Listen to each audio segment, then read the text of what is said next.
assessora da Agir UFRN. O tema dela, que ela vai conversar com a gente hoje, é sobre registro de software, questões práticas e jurídicas. E depois nós temos um pequeno bate-papo. Rochelle, fica à vontade, viu? Seja bem-vinda, venha sempre. Nós temos aqui, provavelmente, alunos do curso Sistema de Informação e alguns convidados externos que foram aparecendo e fazendo as inscrições.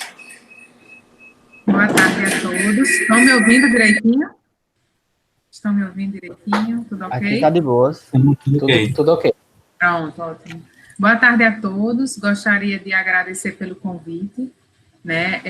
Estou aqui em nome da Agência de Inovação da UFRN, a Agir UFRN, e para a gente sempre é motivo de grande satisfação estar disseminando na UFRN os conhecimentos relativos à propriedade intelectual, que é o que a gente trabalha na agência.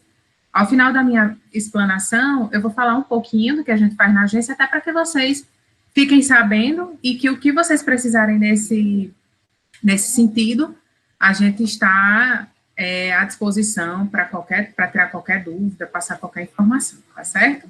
Então, como o Tassiano falou, eu sou Rochelle, eu sou assessora de propriedade intelectual lá da Agência de Inovação, já estou lá há 5 anos, e como advogada, acaba que tudo que é da agência, quando tem, e quando não tem pepino também, passa por mim, né? Então, a gente avalia todos os pareceres, os projetos que têm minutas que tem cláusula de propriedade intelectual.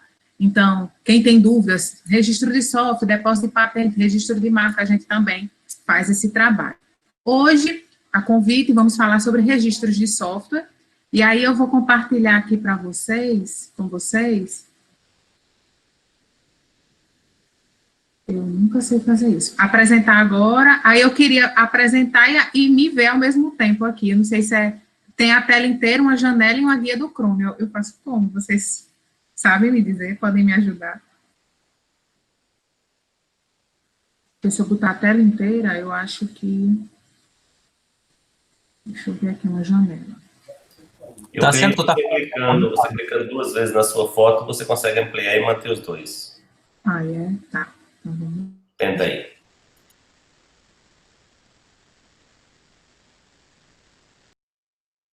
Aqui, assim.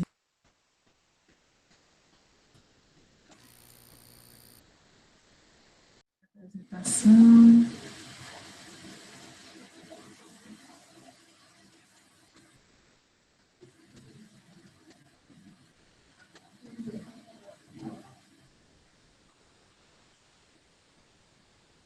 Você apresentando, aparece a apresentação e sua foto do lado, né? No caso, para você, do lado da sua fotinha superior, clicando na apresentação, ela abre na tela. Agora, eu não sei como é que você vai passar e ver ao mesmo tempo.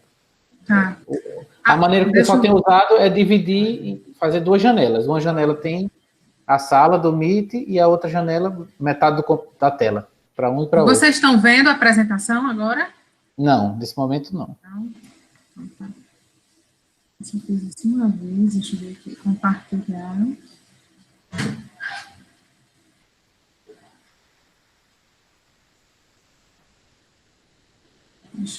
Quando aparecer, vocês me falam.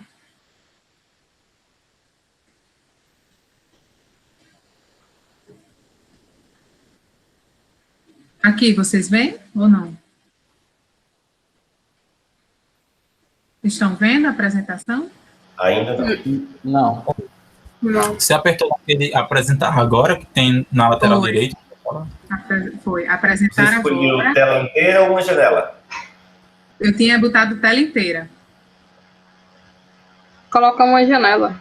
Aí seleciona a janela que quer apresentar. Pronto. Acho que vai perguntar alguma coisa para permitir. Agora foi. Isso, eu permiti. Agora vai, né? Ótimo. Acho que agora vai dar certo. Só dá um F5 que eu acho que aparece a tela maior.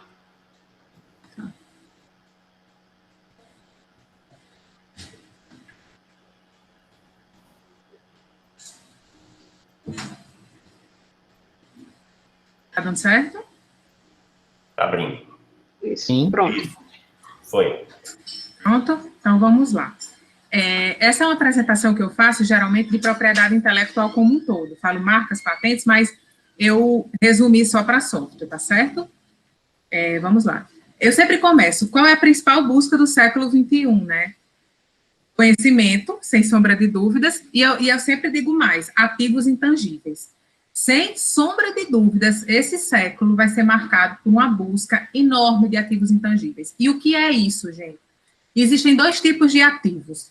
Existem os ativos tangíveis, ou seja, as empresas, as instituições, elas têm os seus prédios, têm sua frota de carro, têm seus computadores, têm os seus bens físicos, né? E tem os ativos intangíveis, que é onde estão os softwares, as marcas, as patentes. A gente chama de ativos intangíveis porque a gente não pode, são ativos que a gente não pode tocar, digamos assim. E a propriedade intelectual, eu preciso que vocês primeiro vocês entendam o que é propriedade intelectual para que eu possa fazer todo o escopo da apresentação do software. A propriedade intelectual, ela se divide nesses 3 grandes ramos: os direitos autorais, a propriedade industrial e essa proteção sui generis. Por que eu estou falando isso? Porque eu preciso que vocês entendam que software se enquadra em direito autoral, né? Então, direito autoral é onde estão os direitos do autor, ou seja, eu escrevi uma tese, uma dissertação, um artigo, um livro, enfim, é direito do autor. Direitos conexos, o cantor que está numa apresentação, o ator que está encenando num filme, é onde se enquadram os direitos conexos. E software também é direito autoral. E eu estou falando isso porque muita gente confunde software com patente. Eu quero patentear meu software, certo? E tecnicamente isso não é correto. Você vai registrar o seu software. E mais à frente a gente vai ver essa questão da patente, se pode patentear um software, se não pode. Então, preciso que vocês entendam que software é direito autoral. A outra grande área da propriedade intelectual é a propriedade industrial, onde estão as marcas, né, as marcas das empresas, dos produtos, as patentes, as indicações geográficas, que até recentemente, não sei se vocês viram aí, que Caicó conseguiu a indicação geográfica dos bordados de Caicó, é propriedade industrial. Os desenhos industriais, que protegem as formas plásticas dos objetos, e onde a gente também estuda a questão de segredo industrial e a repressão à concorrência desleal. Essa proteção sui generis, a gente enquadra cultivares, que são novas espécies de plantas, e os circuitos de topografia integrada. Eu sempre gosto também de falar, gente, quando eu vou fazer essas apresentações, sobre a importância desses ativos intangíveis. Eu trago para vocês aqui um gráfico que eu acho super interessante. Eu fui a um congresso em 2018, lá tem um advogado brasileiro, mas que já atua nos Estados Unidos há muito tempo. E ele trouxe esse gráfico, SP500 é um índice econômico americano, e ele trouxe essa informação, achei super interessante, desde então eu coloco nas minhas apresentações. Maria, esse negócio aqui está mesmo no meio. O que significa esse gráfico? Em 1975, gente, 17% dos ativos das grandes empresas eram ativos intangíveis, certo? Era um software, uma marca. Em 2015, porque os dados são de 2015, 84% das grandes empresas são ativos intangíveis. Então, são marcas valiosíssimas, são softwares valiosíssimos, são patentes. Então, foi-se o tempo que as empresas, né, pelo menos as grandes multinacionais, elas se preocupavam tão somente com sua estrutura física. Hoje, a grande preocupação é o que é que eu tenho no meu portfólio de ativos intangíveis? O que é que eu tenho de propriedade intelectual? Né? Quanto vale minha marca? Quais são os softwares que eu tenho no meu portfólio? As patentes que eu tenho. Então, olha só, em 2015, o que dirá agora em 2020? A corrida por esses ativos intangíveis. E aí a gente pergunta, né, qual é a maior empresa de transporte que você vê, que a gente tem conhecimento quando a gente pensa em empresa de transporte? Uber. Então, quanto não vale o software da Uber? Quanto não vale a marca por trás da Uber? Eu não estou falando de estrutura física, eu estou falando de ativos intangíveis, de propriedade intelectual. Maior empresa de hotelaria, Airbnb. Então, assim, que não tem nenhuma unidade, eles trabalham só fazendo essa gestão realmente de hotelaria, né? Então, quanto não vale uma marca Airbnb, quanto não vale esse software. E também não posso deixar de falar do INPI, tá? Que é onde a gente registra todos esses ativos, certo? O INPI é o Instituto Nacional da Propriedade Industrial. No Brasil, é a autarquia federal responsável por esses registros. Eu sempre gosto de falar do INPI nas minhas explanações por alguns motivos. Primeiro, sempre que eu estou em palestras presenciais pela UFRN, eu pergunto, quem aqui já ouviu falar no INPI? E, infelizmente, uma pequena parcela de pessoas já ouviu falar no INPI. E, assim, é um órgão extremamente importante. É onde a gente faz os registros de software, de marcas, onde a gente deposita essas patentes. Por mais que vocês estejam vendo que é Instituto Nacional da Propriedade Industrial, o único ativo de direito autoral que a gente registra no INPI são softwares. Os demais é tudo ativo de propriedade industrial. O único de direito autoral que a gente registra lá é realmente o programa de computador, tá? Então, assim, por que eu gosto de falar do INPI? Primeiro, porque é um órgão que a gente precisa falar, porque eu sempre digo, nós que somos um povo extremamente criativos, a partir do momento que a gente não sabe o que fazer com a criação que a gente tem, a chance que isso se perca ao longo do caminho é muito grande. Então, agora, pelo menos, eu sei que eu não vou falar dos outros ativos aqui, só vou falar de software, então vai ser uma apresentação bem curta, mas eu preciso que vocês saibam, pelo menos, onde eu posso ter informações sobre esses tipos de registros, tá bom? No INPI. Como a gente já falou, né, a questão da propriedade intelectual envolvendo essas 3 grandes áreas, e os direitos autorais. Eu também já falei direito do autor, direitos conexos. Os direitos do autor, gente, 70 anos, a validade do direito autoral, normal, um livro, uma tese, uma dissertação. Você tem sua vida inteira, né, da sua criação para frente, até você morrer, e mais 70 anos. E como é que a gente conta esses 70 anos dos direitos autorais? Do ano subsequente, 1º de janeiro do ano subsequente à morte do autor, os herdeiros daquele autor, eles podem continuar usufruindo dos direitos autorais da obra do falecido, digamos assim. Os direitos conexos, 70 anos também, após a primeira exibição pública, e temos os programas de computador, que é um prazo diferente. São 50 anos a validade dos programas de computador. Para que vocês saibam, software são 50 anos, tá? Vamos lá. Outra coisa que eu preciso que vocês saibam, que é extremamente importante, e isso vai refletir no nosso bate-papo, que eu sei que vocês vão me perguntar da parte de contratos, dos direitos de empregado, empregador, da instituição. Todo direito autoral, ele se subdivide em 2 tipos de direito. Então, eu escrevi um livro, eu compus uma música, ou eu criei um personagem, ou criei um software, tá? Quais os direitos que eu tenho sobre esse programa de computador? A gente tem direitos que a gente chama de direitos autorais patrimoniais, e nós temos os direitos autorais morais. Os direitos autorais patrimoniais é aquele, como o próprio nome diz, a questão de patrimônio permite ao titular obter retorno financeiro do uso ou da exploração da sua obra. E os direitos morais são o elo pessoal existente entre o autor e a obra. Rochelle, fale isso de uma forma mais fácil. Gente, direito autoral moral é aquele que vai acompanhar o autor sempre, certo? Independe. Você sempre vai poder dizer que aquela obra, aquela música foi você que compôs, aquele software você que ajudou a desenvolver. Os direitos patrimoniais são diferentes. Eu posso ter um livro, eu posso escrever um livro, tenho os meus direitos autorais morais e patrimoniais, os morais sempre serão meus, mas os patrimoniais eu posso repassar para terceiros. Então, eu posso pegar uma editora e transferir os meus direitos autorais patrimoniais para essa editora. Ou até mesmo eu desenvolvi um software, né? E eu desenvolvi, eu sou o autor do software.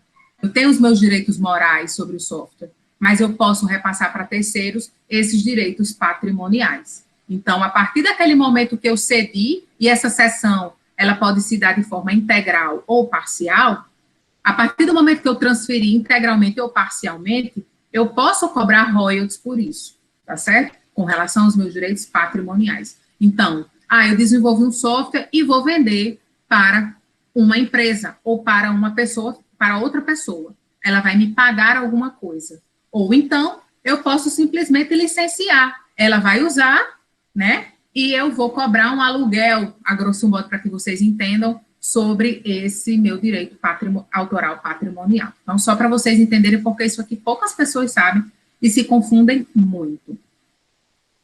A lei de o programa de computador é direito autoral. Existe a lei de direitos autorais, tá? Mas também existe uma lei específica para programa de computador, que é essa lei 9609 de 98 aí. Então, tem uma lei específica, vale a lei específica. O que a lei não cobrir na lei específica vai valer a lei de direitos autorais, já que programa de computador no Brasil é direitos autorais. E aqui eu tenho várias informações que são extremamente importantes para vocês. Muitas pessoas confundem titular de autor. Shelly, então me explique qual é essa diferença. Primeiro, o titular, que é quem tem o direito autoral patrimonial desse software, ele pode ser uma pessoa física ou jurídica. Então, se João desenvolver um software, ele vai poder ir lá no INPI, solicitar o registro desse software, certo? Pessoa física, não tem problema nenhum. E se ele tem um CNPJ, ele também pode constar como autor e ele pode botar a titularidade daquele programa de computador como pessoa jurídica. Por exemplo, a UFRN. A UFRN é uma pessoa jurídica, é uma instituição, né? Uma autarquia federal, instituição de ensino superior. Quando a gente vai fazer esses registros, e aí é bem importante eu falar isso, como é que funciona essa questão? Em primeiro lugar, todos os programas de computador, as patentes, as marcas, enfim, tudo que é produzido na UFRN, a titularidade é da UFRN. Por quê, Rochelle? Por que essa relação? Por que é da UFRN? Porque professores e alunos, eles são considerados ativos da universidade. Então, um professor da engenharia elétrica, ou um professor da farmácia, enfim, de qualquer que seja a área, se ele desenvolver qualquer produto que tenha direta relação com a sua atividade na universidade, ele vai, esse desenvolvimento, só um instantinho, gente. Meu amor, tá aqui. Então, seguinte, eu sou um professor da farmácia, eu desenvolvi uma composição farmacêutica. Então, essa composição farmacêutica, essa patente, né, possível patente, eventual patente, a titularidade vai ser da UFRN. Software do mesmo jeito, então, se tem relação com a minha atividade dentro da universidade, vai ser a titularidade da UFRN. Rochelle, nas minhas horas vagas, eu desenvolvi um instrumento musical. Eu sou professor da farmácia. Não tem nada a ver. Você pode ir lá no INPI e fazer a sua patente, enfim. Não tem nenhuma relação com a universidade. Mas se tem relação com a sua graduação, com a sua pós-graduação ou com a sua atividade de professor, essa titularidade é da UFRN. Então, quando a gente deposita, quando a gente protocola esses softwares na UFRN, o titular consta lá, Universidade Federal do Rio Grande do Norte. Mas a gente também cadastra os autores. Então, aparece o nome de todos que estavam envolvidos naquele desenvolvimento daquele software. Tá certo? Então, todo mundo que é autor consta lá no pedido de registro do software. Aí, muitas vezes, existe uma grande dúvida. Então, por que software é direito autoral? Na realidade, porque o software, o programa de computador, o que a gente protege é o código-fonte, né? E aí eu sempre falo, eu não entendo de software, gente, eu entendo de registro de software. Então, até para frente, não sei se alguma eventual dúvida de programa de computador que vocês tenham, eu sei a parte de registro, mas o software, a parte de TI, realmente, assim, eu não entendo, tá? Então, direito autoral, a gente protege o código-fonte. E aquele código, ele é escrito, é como se fosse realmente um livro, né? Então, é aquilo que a gente protege. E muita gente pensa, eu vou patentear o meu software. A gente não patenteia o software, a gente registra, como eu já falei. O software, ele pode ser patenteado quando? Quando ele é embarcado em um hardware. Ou seja, um produto que só funciona com aquele software. Aí sim, você pode, na sua patente, fazer menção ao funcionamento daquele sistema, daquele software. E nada impede que você tenha dois ativos intangíveis aí, você vai ter a patente e o registro de software, certo? Então, assim, às vezes, um dispositivo só, ele tem diversos ativos intangíveis. Ele vai ter a patente, ele vai ter um software e ele pode ter uma marca, ou seja, 3 ativos intangíveis relacionados a um mesmo produto. Tá? Com relação aqui na parte de baixo, o autor, ele é pessoa física ou um grupo delas. Ou seja, por mais que o titular possa ser uma pessoa física ou jurídica, autor só pode ser pessoa física porque a empresa não cria nada.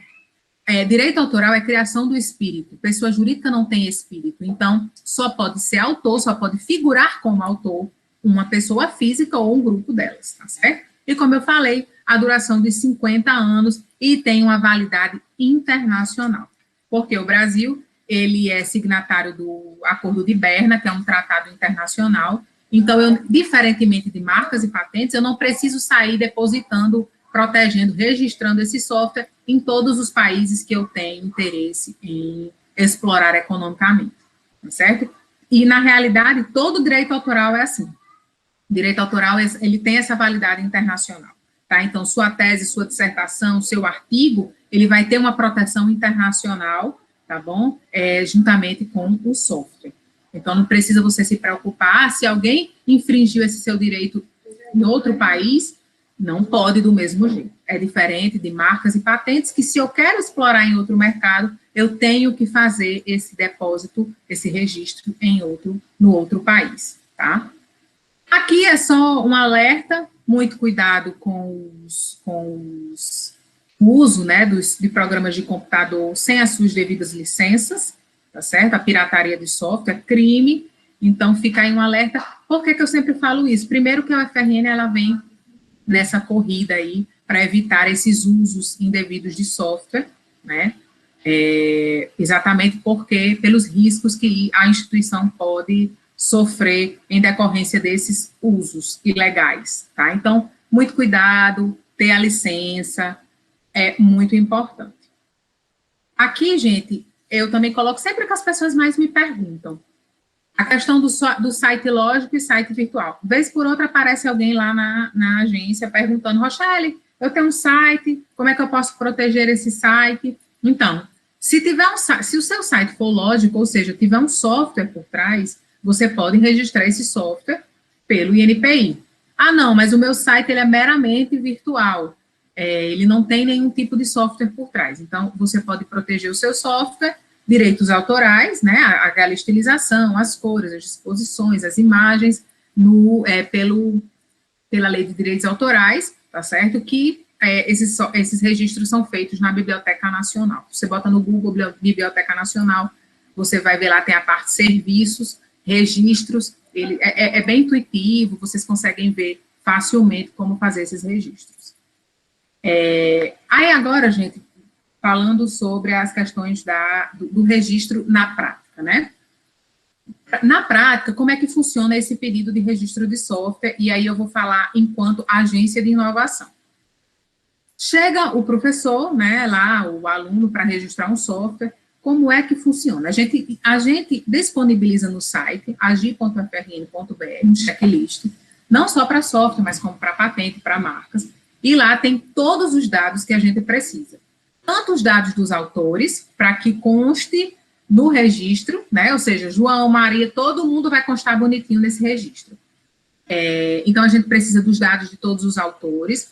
Esses dados, geralmente, pode ser enviado por e-mail, e também a gente precisa de outras coisas. Até então, eu salvo engano, a gente está em 2020, acho que 2018, mais ou menos, esses registros, eles eram feitos fisicamente, ou seja, o professor, o aluno tinha que levar um CD lá para a agência de inovação, com código-fonte, 2 CDs, e a gente mandava um para o INPI e ficávamos com este código-fonte armazenado junto com o pedido de registro.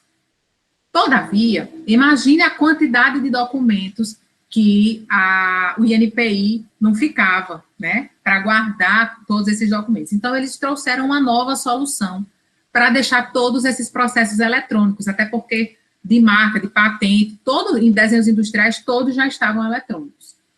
E eles trouxeram uma solução, que é o que a gente chama de resumo REST. Então, hoje, a gente, quando vai fazer esse protocolo de pedido de registro de software, a gente não manda mais o código-fonte. A gente manda o quê? A gente manda o resumo REST. O código-fonte a gente guarda na agência, porque o INPI diz que, a lei diz que a gente precisa ter este código-fonte ipsiliteris como foi depositado no INPI, mas a gente só manda o resumo REST, tá bom? Então, os inventores geram esse resumo REST, botam no CD, juntamente com o código-fonte, e tem outras informações que a gente precisa, como tipo de programa e campo de aplicação, que são 2 listagens disponibilizadas pelo INPI. Então, quando o professor ou o aluno chegam, a gente disponibiliza essas listagens para que eles indiquem qual se aplica, e também as linguagens que foram usadas no software. E com relação às linguagens, né, que existem diversas linguagens, nós sempre vamos averiguar se aquela é uma linguagem que precisa de licença ou não, tá? E aí a gente sempre conta com a ajuda da Sinfo nessa situação, e eles averiguam para a gente se precisa ou não. Quando precisa, aí a gente entra em contato com os autores para saber se eles têm essas licenças. Se não tiver, infelizmente, a gente não tem como, tá bom? Porque a gente vai estar cometendo crime, então tem que ter essas licenças. E quando não precisa, muitas vezes tem software que é só com linguagem que não necessita dessa licença. Então, a gente vai para frente e registra esse software lá junto ao INPI. As taxas, né? Muita gente pergunta, Rochelle, é muito caro registrar um software? Não, não é caro registrar um software. Hoje, em média, R$ 185 o registro de um software, sai super rápido, porque o INPI, ele antigamente até fazia algumas análises desse software, mas desde então, desde 2018 mais ou menos, ele se tornou meramente um cartório. Então, ele recebe esses registros e ele simplesmente expede esse certificado de registro. Então, é bem rápido, acho que uma semana esses registros eles já são disponibilizados. E tem uma outra questão, gente, que é extremamente importante falar aqui para vocês, é que direitos autorais, eles não é obrigatório você registrar, tá? Os direitos autorais é diferente de marca e patente, que a marca do meu negócio, ou uma patente que eu desenvolvi só é minha, se eu fizer esse depósito, esse registro no INPI. Direito autoral, não. Então, se você escrever um livro, um artigo, uma tese, uma dissertação, ou desenvolver um software, você não é obrigado a fazer o registro no INPI. Todavia, eu sempre falo para quem me pergunta, registre, né? Lá na UFRN, a gente registra todos os nossos softwares que chegam até a gente, até porque a gente não tem como ter controle dos programas de computador que são desenvolvidos todos na UFRN, até porque é um número gigantesco. Hoje, as patentes, elas se destacam, né? Mas os softwares também estão ali quase pegando as patentes. Hoje nós temos 204 programas de computador registrados, né, depois protocolados no INPI, e assim, é um número que só cresce, é um número que só avança, e a gente fica muito feliz com isso também, né, as pessoas, elas também estão se preocupando em trazer, e precisam trazer para a agência para a gente fazer esses registros. Então, assim, por mais que não seja obrigado, é extremamente importante, tá? Se você desenvolveu na UFRN, você precisa trazer para a agência para que a gente faça isso para você, e outra coisa, a UFRN custeia todas essas taxas, então você não se preocupa com absolutamente nada. Nós da agência, nós fazemos todo o acompanhamento, pagamento de taxas, tudo. Toda a gestão da propriedade intelectual da universidade, a gente faz, tá certo? Então, é de suma importância esse registro, tanto para proteção mesmo, para que a gente tenha esse certificado de registro, né? Porque, entendam, por mais que não seja obrigatório, mas qualquer disputa judicial, qualquer problema que exista, ter esse registro é muito importante. Fora que, para que nós possamos fazer o que eu vou falar agora, que são as transferências de tecnologia, a gente precisa colocar nesses contratos, nesses instrumentos jurídicos, o número do processo, quem são os autores, o título do programa. Então, a gente precisa, é muito importante, nessas negociações com empresas ou outras instituições, que a gente tenha esse registro no INPI, tá? E assim, Todas as tecnologias que são desenvolvidas na universidade, que a gente faz as patentes, as marcas e os softwares, eles estão lá no nosso site, agi.frn.br. Nós temos o que a gente chama de vitrine tecnológica. É onde a gente disponibiliza todas essas tecnologias. Para quê? Para dar publicidade a essas tecnologias. E também para que eventuais empresas que, porventura, se interessem nesses registros de software, elas possam procurar o FRN para fazer a licença. E aí é onde entra aqui o que eu vou falar agora, que é a transferência de tecnologia. Tá? Então, qualquer tecnologia, ela pode ser transferida, né? Esse negócio, ele pode ser oneroso ou gratuito. Então, vamos lá, na UFRN, a gente faz muita questão das licenças, né, dos softwares. Então, a gente tem possuidor do proprietário, nós somos proprietários da tecnologia, e uma empresa pode chegar aqui e falar, FRN, eu estou querendo licenciar essa sua patente, ou esse seu registro, ou esse seu software. E a gente vai, pronto, um grande exemplo disso são os sistemas SIG, né? Os sistemas SIG que está aí em todo o Brasil, em diversas instituições, a gente faz esses licenciamentos, tá certo? Então, outras instituições, elas usam o sistema que foi gerado na UFRN. E aí, você vê outro instituto aqui, que é a seção. Existem 2 tipos. As licenças, de um modo mais fácil para vocês entenderem, é o que? É o aluguel, a grosso modo, tá, gente? Só para vocês entenderem. Eu não transfiro a titularidade do software. A seção, eu transfiro essa titularidade. Então, eu passo para terceiros e é dele, fica com ele. A licença, eu meramente autorizo o uso, tá bom? E tudo isso mediante pagamento de royalties. Lá na universidade, como é que funciona? A gente tem a nossa resolução, para quem tiver curiosidade, é a 135 de 2018, é a resolução que trata da propriedade intelectual da universidade. Com relação aos royalties, né, uma curiosidade, a lei de inovação, junto com a nossa resolução, ela fala o seguinte, em caso de cessão, ou seja, eu, Rochelle, desenvolvi um software na universidade, na minha graduação ou na minha pós-graduação. E existe uma empresa que está querendo licenciar. Essa empresa vai procurar o FRN, vai querer licenciar, a gente vai fazer esse contrato. Rochelle, como é que fica essa questão dos royalties? Gente, a lei de inovação e as resoluções, como é que funciona na FRN? 2/3 desses royalties ficam na UFRN, são da instituição, né? Até porque professores e alunos são ativos, como eu falei para você, da UFRN, foi usado laboratório, infraestrutura, tudo. Então, 2/3 ficam para a UFRN. 1/3 fica para os autores. Então, esse 1/3 é partilhado entre os autores. Sempre que vocês chegam para registrar um software na UFRN, vocês já falam sobre essa porcentagem, tá? Então, o total vai ter X%, tantos por cento. Vocês têm essa autonomia, né? Os alunos e professores têm essa autonomia de falar, de dividir essas porcentagens. E a gente sempre faz isso, quando vai depositar esse software, exatamente por quê? Para já ficar tudo amarradinho, tudo certo, porque enquanto a tecnologia não está trazendo lucro, né, royalties é uma coisa. Quando ela passa, aí se a gente for deixar para conversar isso só no final, quando já está, porventura, aí fazendo um software fazendo muito sucesso, é tudo mais difícil. Então, a gente já deixa isso tudo amarrado, documentalmente, certo?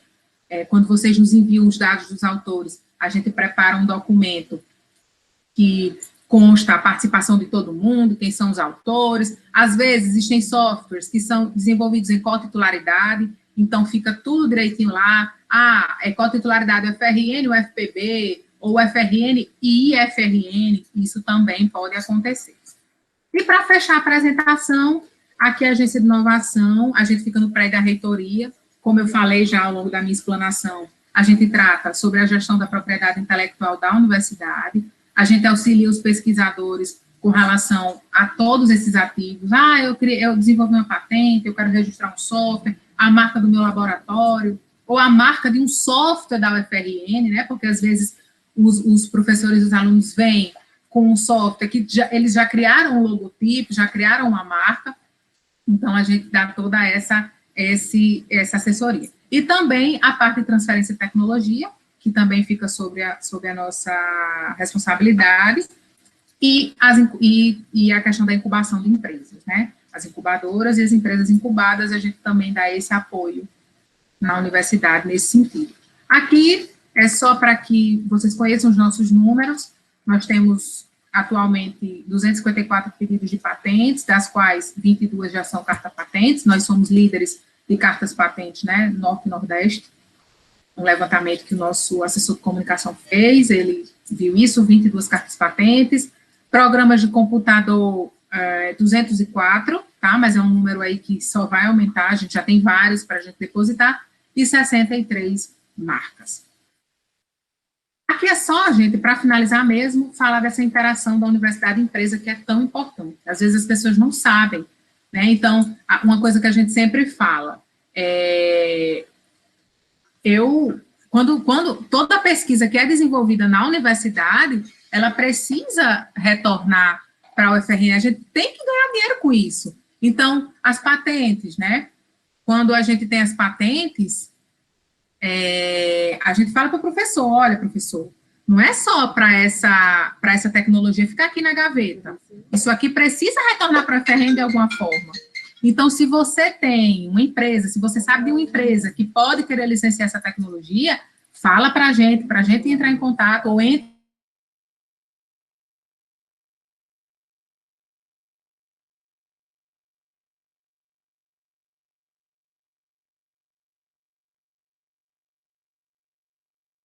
em contato para os licenciamentos que a gente já falou. Então, é basicamente isso que eu queria falar com vocês hoje. Era esse o que eu tinha para... Os pontos que, na minha opinião, seriam os mais relevantes, né, para vocês. Mas podem fazer as perguntas aí. Vamos lá. Obrigado pela sua apresentação. Vamos fazer uma lista de inscritos aí. Acho que Pablo já quer se inscrever, né, Pablo? Quem abriu o microfone primeiro foi Pablo. Então, eu vou escrever Pablo aqui. Quem mais, por favor, vá colocando aí. 2, Amarildo. Pode falar, Pablo. Pronto, lá no início, Rochelle, você falou que um registro de software dura 50 anos. Isso. Ele pode ser renovado? Não pode ser renovado. Ele vai durar os 50 anos e depois não tem mais, você não vai ter mais essa exclusividade sobre ele, tá? Não pode ser renovado. Software não pode ser renovado. Direito autoral, na realidade, não pode ser renovado. É diferente de marca, por exemplo. E patente pode ser renovado. Assim, não pode, tá? Entendi. E a segunda pergunta é, que tipo de empresa e como pode ser feito um licenciamento junto ao UFRN? Pronto, vamos lá. Então, você desenvolveu um software e tem uma empresa interessada nesse software. É isso? A UFRN. Então, vamos lá. Como é que funciona? Essa empresa, ela vai mandar um ofício lá para o gabinete do reitor e vai dizer, eu sou empresa tal, meu CNPJ é tal, eu vi na vitrine tecnológica de vocês, ou então tomei conhecimento a partir de fulano, professor tal, do Y. E eu tenho muito interesse em fazer o licenciamento dessa tecnologia. Aí starta o processo. Nesse momento, o gabinete vai encaminhar para a agência de inovação e a gente vai começar as tratativas com a empresa. É assim que funciona. Entendi. Esse aqui, agora, lógico, para contratar, como nós somos instituição pública, para que haja essa contratação, existe uma série de requisitos. Essa empresa está saudável tributariamente, economicamente, enfim, tem uma série de coisas que ela precisa estar. Ela não pode ter pendências trabalhistas, ela não pode ter pendências tributárias, existem alguns detalhes que a gente observa para fazer essa contratação. Mas, por exemplo, em caso de concorrência, duas empresas se interessarem por um projeto, há alguma espécie de licitação? Não, como é que funciona? Esses licenciamentos, eles podem ser feitos com exclusividade ou com ou sem exclusividade. Se for um licenciamento sem exclusividade, as duas empresas elas vão poder licenciar, assim como se chama SIG, um exemplo, né? Ali é a instituição pública que usa. Mas licenciamento sem exclusividade. Então, essas instituições públicas, elas usam esse sistema tranquilamente. Quando é com exclusividade, aí a lei de inovação, ela tem um rito, realmente a gente precisa fazer um edital, colocar na página oficial da instituição esse edital, para que vai haver uma concorrência aí. Mas se for sem exclusividade, tranquilamente. Show de bola. Viu? Ok, obrigado. Podem perguntar, por nada.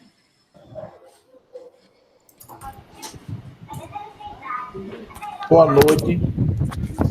Parabéns, Rochelle, pelas explanações e, ao mesmo tempo, obrigado por ter trazido esses esclarecimentos. Eu tenho duas perguntas, na verdade seriam três, mas a segunda eu resumo em uma só. A primeira pergunta é o seguinte: você colocou muito bem a questão sobre o professor que desenvolve dentro da universidade, obrigatoriamente a universidade tem direito sobre esse software. Mas aí sobre a óptica do aluno, eu fiquei com uma dúvida, né? Pois não. Obrigatoriamente, todo software desenvolvido por um aluno durante a graduação, durante o período em que ele tem um vínculo com a faculdade, todo e qualquer software tem obrigatoriamente uma submissão à propriedade da UFRN também? Não, então, o que a gente tem que avaliar sempre é a relação, vamos supor, eu estou fazendo um mestrado ou um doutorado, ou foi fruto de um estudo que eu fiz na FRN. Usei professor, tive apoio de professores da universidade, eu usei laboratórios da universidade, tem relação com o que eu estudo na minha graduação ou na minha pós-graduação? Sim. Não, Rochelle, eu sou de farmácia, mas eu desenvolvi um software para auxiliar músicos em alguma coisa, ou então de transporte. Não tem nada a ver, você está no curso de farmácia. Você não tem nada a ver, você fazia na sua casa, com seus amigos, nos seus horários vagos, você não usou estrutura, você não teve apoio de professor, não tem nenhuma relação com o que você está estudando na universidade, então, pode ir lá particularmente e fazer o seu registro. Mas assim, nesse caso eu não tá? preciso fazer o registro, né? No INPE, né? No caso, no INPI. Eu não preciso. Se você não quiser, como a gente falou. Todo registro realizado no INPE, obrigatoriamente o FRN vai ter 2/3, né? Independente de ter sido desenvolvido ou não dentro da UFRN, não? Certo. Não. O INPI não tem nada a ver com a FRN, é um órgão de registros, certo? Sim, então, assim, tem nenhuma relação. Se você desenvolveu, se você criou esse software, como eu falei, nas suas horas vagas, sem nenhuma relação com o que você faz no FRN, você pode chegar, você tem duas opções, ou você vai lá sozinho, ler os manuais de registro, ou contrata alguém para fazer isso para você, algum escritório, empresa, mas a UFRN não vai ter nenhuma relação com isso. Ela não vai nem saber que você registrou esse software, entendeu? Vai ser seu. E aí você vai poder fazer suas tratativas, licenciar para outras pessoas, ou explorar economicamente na sua empresa, criar uma empresa para explorar. Agora, nesses casos que não tenham relação, entendo relação, aí, obrigatoriamente, né, a UFRN, ela precisa ser titular, e aí você vai entrar como autor, e em caso de licenciamento, aí sim, tudo é feito via UFRN, tá bom? Certo. É bom? Digamos, a nível de mestrado e doutorado, eu acho que isso fica mais fácil de identificar, porque geralmente a gente trabalha com uma tecnologia mais direcionada, um estudo mais focado, mas digamos, numa graduação, eu tenho, quando você falou de SIG, eu acho que é o Sistema de Informações Gerenciais, né? Isso, exatamente. Digamos que eu tenho uma disciplina na graduação que é Sistema de Informação Gerencial. Então, o professor vai direcionar todo o conteúdo no sentido de orientar o aluno a desenvolver um bom SIG. Mas o aluno não desenvolveu esse software na disciplina. Ele terminou, digamos que ele até terminou a disciplina e depois ele desenvolveu um sistema de informação gerencial e aí tocou em frente a vida profissional dele. Como vai ser tratado isso? Como a UFRN, digamos, ela teria direito de solicitar alguma participação nesse... Como isso seria feito para diferenciar? Porque, como eu falei, no mestrado e doutorado, eu acho que isso é bem prático, porque é fácil de identificar, porque é uma linha de pesquisa e tal, mas numa disciplina do curso, né, onde o professor geralmente está ministrando um conteúdo e o aluno tende a captar aquele conteúdo ali e aplicar depois. Isso. Então, vamos lá. Se ele desenvolve... o professor ministrou, ajudou nesse desenvolvimento, tem relação... Não teve. O professor não teve participação. O aluno aprendeu... Tá. Então tudo bem. Não teve nenhuma relação. Ele fez depois que saiu da FRN. Não, mesmo ele aluno ainda, mas, digamos, não foi desenvolvido na disciplina, não foi um produto da disciplina, um projeto da disciplina. Extra, foi outra extra. Coisa. Apesar de ter usado todos os conceitos, tudo. Não, aí é conhecimento, né? Mas, assim, se não foi fruto da disciplina, eu entendo que ele está totalmente tranquilo para registrar. Certo?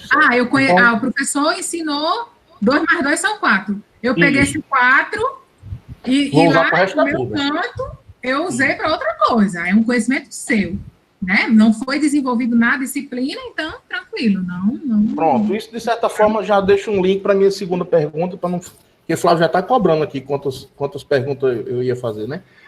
A minha segunda pergunta segue essa linha da questão do conhecimento, mas já puxando um pouquinho para o mercado de trabalho. Eu estou numa empresa desenvolvendo para essa empresa, é claro, que em algum momento vai ter a minha expertise sendo aplicada no desenvolvimento de um software, certo? E aí eu saio dessa empresa e esse software da empresa era registrado, digamos, no INPI, né?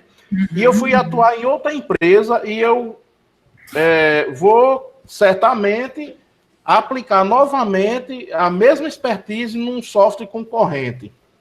Né? Até, assim, qual a relação aí, até que ponto fica marcado, registrado o que é meu conhecimento e até que ponto a outra empresa pode reclamar alguma coisa nesse sentido? Vamos lá. Até boa essa sua pergunta, porque eu vou entrar num ponto, né, que é super importante para quem desenvolve software, que é realmente a parte do mercado de trabalho. O que é que a lei de software, ela fala? A lei 9609 de 98, ela diz o seguinte: salvo disposição contrária, o software, se você desenvolveu, vamos lá, você está na empresa, você é da parte de TI, você está contratado em uma empresa desenvolvendo software. Se a sua atividade naquela empresa é desenvolvimento de software, o que você criou ali não é seu, é da empresa. Tá? Por quê? Porque você está sendo pago pela empresa para desenvolver aquele trabalho. Então, via de regra, se eu sou contratada para desenvolver software, o software que eu desenvolvi não é meu. Eu posso entrar como autor? Posso. E aí entra naquela questão que eu falei. Titular e autor são coisas diferentes. Você pode entrar como autor, deve entrar como autor daquele software, mas a titularidade vai ser da empresa ou do cliente que pagou e encomendou aquele software, certo? Então, aí a lei fala, salvo disposição contrária, ou seja, contratualmente, certo? E aí, nessa questão de software, contrato é fundamental. Por quê? Porque se no seu contrato de trabalho falar que você vai ter participação no software que você desenvolver, aí a cena muda de figura. É outra situação. O seu empregador está dizendo que você vai ter, sim, participação naquele software que você desenvolveu. Via de regra, você não tem. Mas ele pode lhe garantir, sim. Tá? Ele pode lhe garantir, sim, uma participação. Existe uma outra situação também, mercado de trabalho. Eu desenvolvi um software que não tem nada a ver, aí a mesma coisa que até se aplica a FRN. Eu desenvolvi um software, não usei a infraestrutura do meu empregador, não tem nada a ver com o meu trabalho, eu estou fazendo um software na minha casa para outra pessoa. Aí esse software pode ser seu. Para mim, aí esse software é seu. Mas se você fizer no seu contrato de trabalho, aí, em via de regra, como eu estava falando, é do empregador, certo? É bom ter essa diferenciação. Com relação à questão da concorrência desleal que você falou, é bem sutil, tá? Porque é o seguinte, você saiu de uma empresa, foi para outra, aí vai ter a questão assim, peraí, você vai desenvolver um software igual ao da empresa que você estava, né? Igual, quanto igual? Porque tem outra questão importante nos softwares, as pessoas pensam assim, Rochelle, eu desenvolvi um software para uma finalidade tal. Gente, ideias abstratas, elas não são passíveis de registro, nem por patentes, nem por direitos autorais. Então, pense só, a gente vê aquele caso do Snapchat, né? O Snapchat é aquele aplicativo, aí acho que foi o povo do Instagram que foi atrás para comprar, e eles ofereceram não sei quantos bilhões de dólares, eles se recusaram a vender. O que aconteceu? O Instagram pegou e criou os stories, né, do Instagram. Aí algumas pessoas podem pensar, gente, mas eles roubaram a ideia do Snapchat. Não, porque ideias não são protegidas. Pense em softwares de transporte, os iFood, não sei o que lá, um monte que tem. Uber, 99 táxi, não sei o que lá, um monte que tem. Por quê? A ideia, ela não é de ninguém. Eu posso criar o meu aplicativo de transporte, né? A ideia de juntar uma pessoa que tem um carro com alguém que está precisando se deslocar, isso não é de ninguém. Agora, o software é como ele é escrito, é o código-fonte.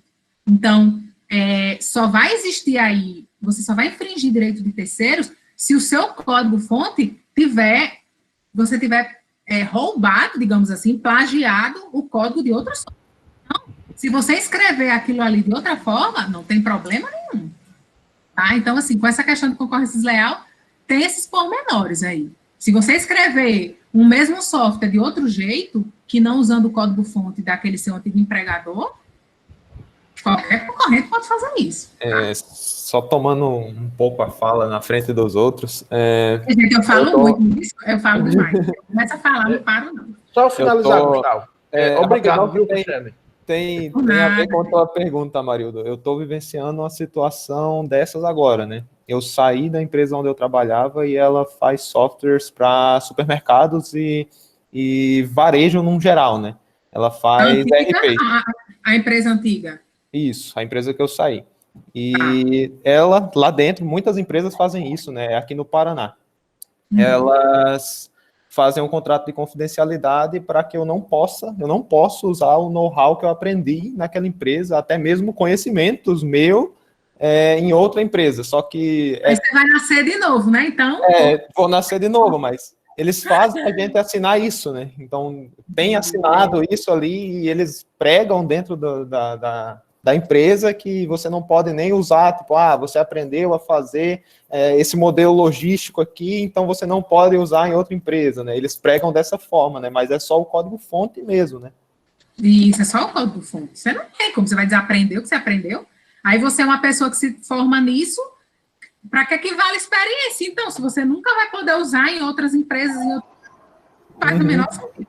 Às vezes, assim, eu falo como advogada, certo? E, assim, muitas vezes, o jurídico de uma empresa, e aí eu falo porque eu já advoguei para empresas, geralmente eu advogava para empresas antes da FRN, então, assim, muitas vezes o jurídico, ele coloca certas disposições que são totalmente questionáveis, mas por quê? Porque vai gerar esse sentimento que você está tendo, né? Não posso, porque estava lá. Mas, às vezes, é por uma medida, o quê? De cautela, para evitar que você... Porque quantas pessoas não vão deixar realmente de fazer porque assinaram ali, né? Agora, lógico, eu não quero que você seja irresponsável. Tudo tem a razoabilidade, né? Então, cuidado com o que você vai usar na outra, o cuidado que você vai fazer, mas, vamos fazer de um conhecimento, é possível, não tem a menor lógica. Não tem a menor cabelo, tá? Rochelle, eu tenho duas perguntas aqui do Valber, né? Ele está sem microfone e pediu para fazer. E depois eu tenho as minhas. Vamos lá. Professor da UFRN não pode virar youtuber com o uso de aulas relacionadas na UFRN? Ou pode ser feito publicações de conteúdo com a devida autorização da UFRN? Vamos lá. Ele quer abrir um canal no YouTube para falar de conteúdos, é isso? Aparentemente, sim. Eu não vejo nenhum problema nisso, não. E se ele ganhar dinheiro com isso? Porque o YouTube monetariza, né? Ele pode monetizar, você começa né? a ganhar dinheiro com isso. Ele pode monetizar. Agora eu nunca tinha pensado nisso. Essa situação, uma situação nova que chega todos os dias. Lá. Porque é o seguinte, existem algumas questões aí, estou botando aqui tic-tac para pensar. Vamos lá. Vamos lá, é um professor DE, da educação exclusiva? O Valber é servidor. É servidor. Ele não é professor? Não. Ele é professor eventual, assim, ele já foi professor substituto, tal, mas não, ele a função principal dele é servidor. Então, não, eu não vejo problema com isso, não. Assim, mas ele quer saber no caso de professor, supondo que seja professor DE, ele está dizendo pronto, aqui. Professor DE, né? Aí eu acredito que vai incorrer nas mesmas questões de, vamos lá, porque o professor DE, ele tem algumas restrições, né?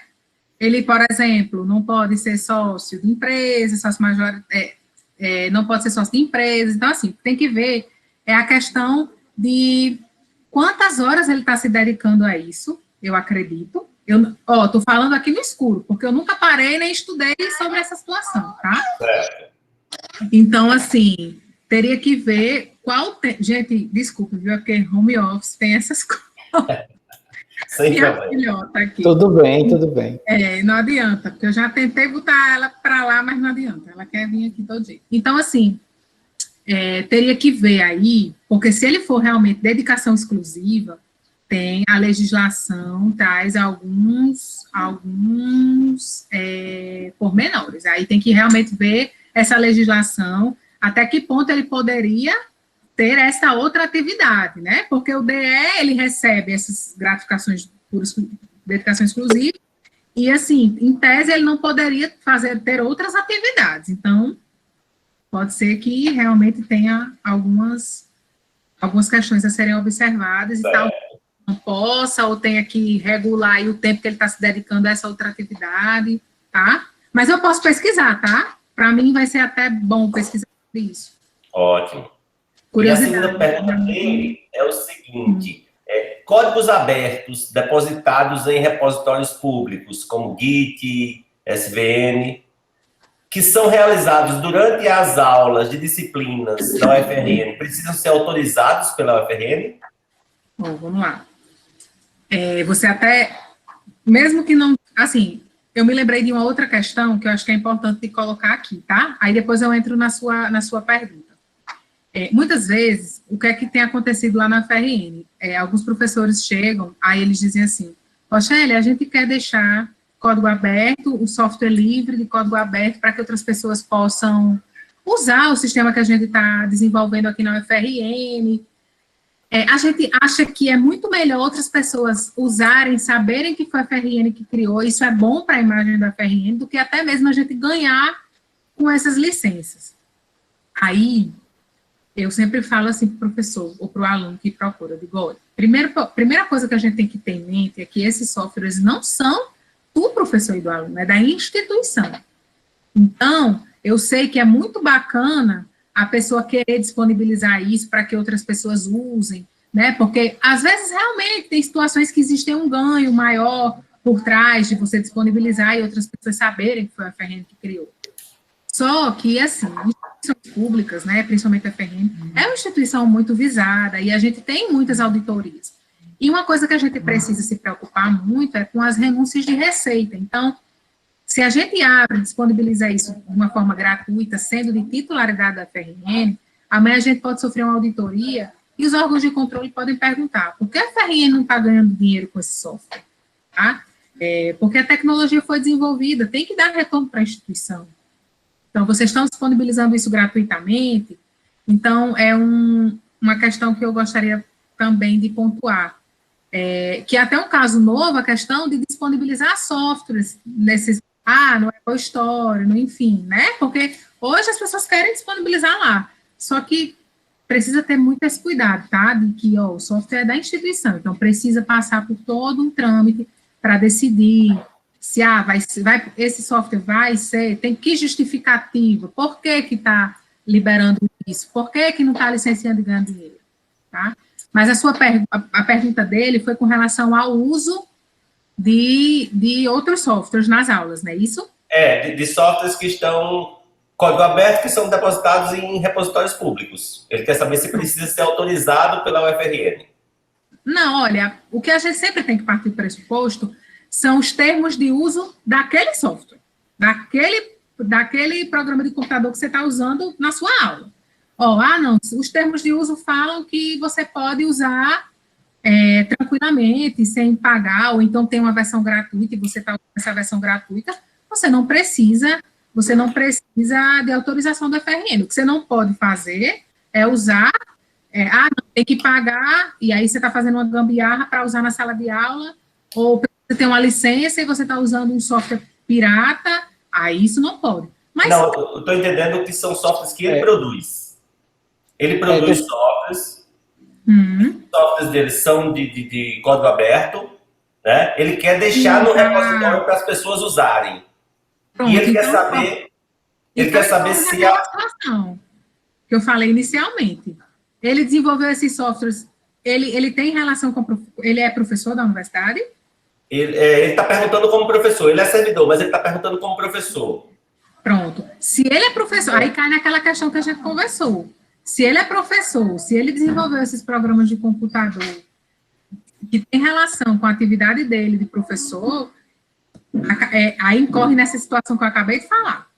Ele, em tese, não pode deixar aberto e tem que registrar lá na agência, o FRN, entendeu? Aí sim, ele tem que ter todo esse caminho de formalização. Mesmo que ele queira deixar distribuir gratuitamente para as pessoas usarem. Mas ele tem que fazer essa autorização. É importante, né? Incorre nessa situação que eu acabei de falar, sabe? Entendi. É muito grande. Cada vez mais parte... professores querendo... não, deixa a gente disponibilizar gratuitamente, deixa a gente, mas gente, infelizmente, não tem... Flávio e Rochelle, uma partezinha nessa questão. Só um complemento. Eu acho que, assim, eu sou professor de engenharia de software, 1 e 2. Então, meus alunos sempre desenvolvem projetos de software na disciplina para aprender. E muitas vezes, como você me falou, são ideias que já existem. São ideias tipo, vou fazer um novo e-commerce, vou fazer uma coisa que já existe, uma ideia que já existe. 90% das vezes não se torna um produto. É código, digamos assim, reutilizado, é código, digamos... É código para aprender mesmo, né? Assim, isso. Pode ser que vire algo um dia. Né? Mas ele fez para praticar um conceito que eu ensinei, por exemplo. Perfeito. Aí eu acho que Valber perguntou nessa linha aí. Então, não é um produto ainda, não é um produto. É um código de aprendizado. Pode ser novo, vai ser novo, porque um código é arte, é escrita, então não vai ser cópia total. Aí, se for nesse são modelos. Normalmente são modelos que a gente deixa, Rochelle. Professor, geralmente libera trechos de código para o aluno pegar aquele código como base e fazer o dele. Então, você deixa uma espécie de um modelo inicial, uma versão bem básica para o aluno. Então, esse aí eu não precisaria exatamente... Não, esse aí não. Não, esse aí não. Mas se gerar um produto... É exemplo de aula. Tranquilo. Eu não vejo problema, não. Tranquilo. Pronto. Se gerar um produto, se virar um produto... Tá? Pronto, então, eu já tenho uma pergunta agora mais oficial. Mas eu tenho agora, peraí, se inscreva. Vá. Até agora gente, outra coisa, eu também não sou... E outra coisa, vou deixar bem claro aqui, né? Eu entendo dessas questões aí, mas pode ser que vocês tragam alguma pergunta aí que eu não sei responder, e aí eu vou... Mas a ideia é gerar discussão mesmo. Vamos lá. Vamos supor que eu produzi um software, a versão 1.0, e eu fiz o registro. Aí, daqui mês que vem, eu lancei a versão 1.1, com uma atualizaçãozinha que era necessário. Eu preciso registrar novamente? Não. Como é que é essa questão? Muita gente pergunta isso, é uma pergunta bem frequente. Então, você registrou 1.0. Se essa 1.1 foi, como você falou, uma atualizaçãozinha que não é substancial no funcionamento do software 1.0, não precisa. Mas a partir do momento que você vai evoluir, aí você chega a um ponto que você... Um novo módulo, uma nova funcionalidade. Exatamente. Não, acho que avançou bastante, da versão 1.0. Aí a gente registra 2.0. Aí é feito do zero ou simplesmente eu coloco as modificações que foram feitas? Do zero, registra, porque já fica, tudo. Como se fosse um novo só. Exatamente. Aí você pode até colocar, não sei o que lá, 2.0, mas pode colocar inteiro.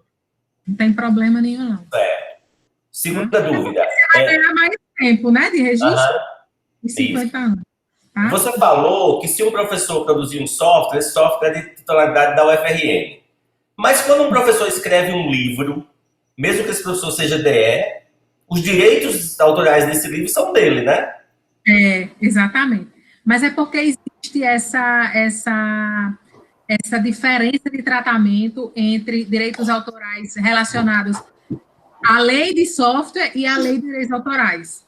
Existe esse pormenor, sim, tá? Então, existe esse tratamento diferenciado. Então, com relação...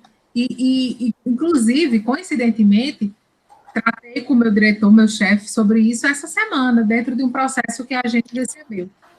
Porque, de fato, com relação aos direitos autorais, você escrever um livro, uma dissertação, você vai poder, é seu, mas com relação aos softwares, a gente tem esse ponto aí, por mais que ele seja direito autoral, tá? E tem a lei específica também, né?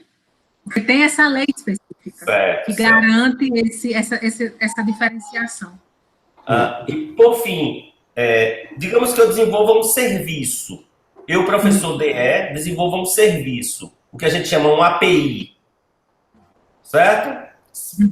Para te dar um exemplo, aquela API dos Correios, que você digita um CEP e ela retorna um endereço postal. É um serviço, é um software, mas é um serviço. E eu quero explorar comercialmente isso aí. Como professor DE, eu posso? Vamos lá. A lei de inovação, ela garante aos professores de educação exclusiva, quando é relacionada à inovação, tem um período, os professores DE, por mais que eles sejam DE, eles podem se dedicar X horas, deixa eu ver se eu acho isso aqui, que eu já lhe falo com a maior possível. Deixa eu ver aqui. Isso foi o marco de Ciência, Tecnologia e Inovação, né? Exatamente. Que abriu uma brecha. Eu lembro que ela abriu uma brecha para isso. Exatamente. Educação exclusiva. Flávio? Oi. Depois eu queria pegar uma deixa aí da sua questão sobre registro de software. Certo. Ok. Se você quiser perguntar enquanto eu estou procurando aqui, eu quero ver. Falei já isso com uma pessoa. Pode dizer. Pode ser. Vamos lá. Eu desenvolvi a versão 1.0 e registrei. Ok, ela vai ter lá validade por 50 anos, né? Isso. Eu fiz uma nova versão, a 2.0, que engloba simplesmente uma nova funcionalidade, e eu vou ter que registrar novamente. Certo. Aquele software da versão 1.1, o que é que acontece? Ele também está englobado na versão 1.2. Não vai acontecer nada, ele vai ficar lá também com o registro. Certo. Mas... Até porque a gente pensa em o seguinte, 50 anos para um software é muito tempo. Então, assim, aquela versão 1.0, daqui a 50 anos, ela está completamente... Assim. Realmente... Basta você pensar nesse software de 50 anos atrás. Mas a questão é o seguinte, eu vou ter 2 registros de software diferentes que engloba o mesmo software, não é verdade? Isso, isso. Vamos supor que eu cheguei num período que aquele primeiro registro venceu, mas o segundo... Isso. Ainda está, você tem. Mas o segundo, aquele software está em vigor. Qual que vai valer em relação ao O segundo está vigente? Você não acrescentou mais ferramentas nele, mais funcionalidades? Isso, porque por exemplo, eu desenvolvi essa... Para fazer pergunta complexa, você tem que se inscrever de novo. Porque, por exemplo, eu registrei esse primeiro, ele se venceu. No meu segundo, ele está em vigor. Se uma terceira pessoa vier e pegar aquele software que foi registrado primeiro, que está vencido como modelo, cabe alguma sanção a ele ou não? Você ainda não está... Você já registrou a 2.0 e está... O outro ele vai estar plagiando seu software. Vai estar ainda. Porque ele ainda está contido na versão 2.0, que você registrou também. Assim, você vai... Porque, assim, é bem difícil essa situação que você está falando acontecer, mas incorre nesse aspecto. Você vai registrar essa versão 0 e está protegido. Eu estava achando aqui, tá? Eu estava achando aqui o marco. Isso. Porque até me perguntaram uma vez, né? A questão de a legislação trata de professores e consultorias, na verdade. E porque a lei de inovação estabelece 8 horas semanais, né? Para esses consultores relacionados à inovação. E, assim, na verdade, não foi a lei de inovação que estabeleceu essas 8 horas. Foi o Marco Legal da Inovação que alterou a lei 12.772 de 2012, que é onde trata dessa relação dos professores. Então, essa lei 12.772 de 2012 é a lei que trata dessas possibilidades dos professores de desempenharem outras atividades, certo? 12.762. 772 de 2012. Isso. Aí a lei de inovação, ela alterou um dos artigos, possibilitando 8 horas semanais para que o professor desenvolva essas atividades de consultoria com relação à inovação. Agora, com relação a abrir uma empresa, sabe, professor, realmente eu não vou saber dizer com certeza essas possibilidades, sabe? Principalmente DE. Eu sei que quando não é DE, você pode ser sócio cotista, você não pode ser sócio administrador de uma empresa. Isso. Né? Isso aí eu sei. Agora, eu também sei que quando é dedicação exclusiva, aí tem uns entravezinhos aí. Mas cotista pode ser, isso aí eu tenho certeza, desde que não tenha não seja sócio administrativo. Cargo de gerência. Cargo gerencial, que a lei fala, né? Não pode gerencial. Você não pode ser administrativo e nem ter cargo gerencial na empresa. Certo. Mas como consultor pode atuar 8 horas por semana? 8 horas semanais. Pode receber por isso e não tem limite? Pode receber por isso. E não tem limite? Professor, aí... Não. O que a empresa precisa pagar... Consultoria boa tua, Flávio. 1 milhão. Vou procurar uma dessas. Essa aí eu realmente não sei lhe dizer. Se tem alguma limitação. Tudo bem. Eu acho que não tem limite não, Flávio, porque os caras aqui embaixo usam a faculdade como segunda fonte de renda. É verdade. Tassiano, sua vez.